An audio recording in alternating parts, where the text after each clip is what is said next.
এখন আপনাকে আরেকটা সত্য কথা শোনাই। ইংল্যান্ডের আমেরিকার কথা বললে তো আপনারা বিশ্বাস করবেন, যেহেতু আমেরিকা, বুঝছেন না? আমেরিকার পেনসিলভেনিয়া শহরের ফিলাডেলফিয়াতে, পেনসিলভেনিয়া স্টেটের ফিলাডেলফিয়া শহরে একটা মাজার আছে। নাম কি সবাই বলেন যারা জানেন?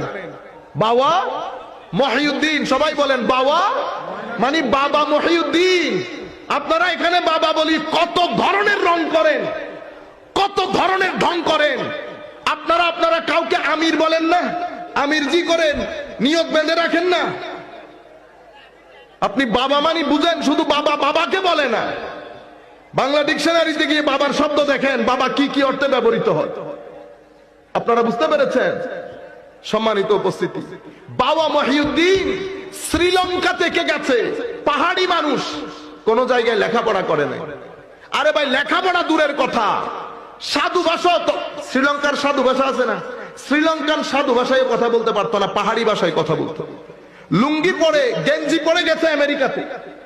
শাহ হুজুরের গেঞ্জি, শাহ হুজুরের গেঞ্জি, গেঞ্জি পরে গেছে। কারা নিয়ে গেছে জানেন?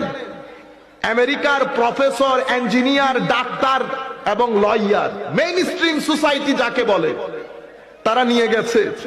বাবা মহিউদ্দিন 5 থেকে 10 বছরের মধ্যে হাজারে হাজারে হাজারে আমেরিকানকে ইসলাম পড়িয়েছে।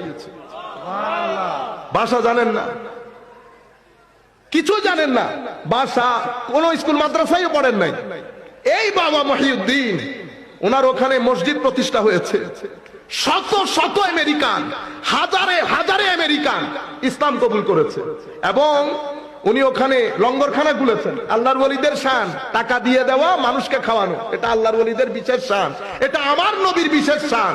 এটা আপনি আমার ভিতরে পাবেন না, আলেম উলামার ভিতরে এটা পাবেন না। কারণ আমরা ভয় করি, আমাদের মধ্যে ওই তাওয়াক্কুল নাই। কারণ আমরা আল্লাহর ভাষায় মুমিনুনা হাক্কান না। আপনারা বুঝতে পেরেছেন? যাদেরকে আল্লাহ হক মুমিন বলেছেন, আসল মুমিন, আমার আল্লাহ বলছেন তারা কারা? যারা নামাজ কায়েম করে। আমরা নামাজ পড়ি, নামাজ কায়েম করি না। আপনি মনে করতেছেন জিহাদ জিহাদ জিহাদ চাই, জিহাদ করে বাঁচতে চাই, ওই নামাজ কায়েম, ওখানেও কায়েম। নামাজ আগে রাষ্ট্রে কায়েম করার আগে আমার ভিতরে কায়েম করি। আমার ভিতরে নামাজ আছে কিনা? কেমনে? যার ভিতরে নামাজ কায়েম হয়েছে সে তো মিথ্যা বলতে পারার কথা না, সে প্রতারণা করতে পারবে না, অহংকার করতে পারবে না, অশ্লীল হতে পারবে না, আল্লাহ রাসূলের শানে বেয়াদবি করতে পারবে না, আউলিয়া ইকরামের শানে বেয়াদবি করতে পারবে না। নামাজ যদি কায়েম হয়, ব্যক্তি আল্লাহর ওলিতে পরিণত হয়। এটাকে নামাজ কায়েম বলে। কারণ মিথ্যা নামাজ একসাথে যাবে না, অশ্লীলতা নামাজ একসাথে যাবে না, হারামখোরি নামাজ একসাথে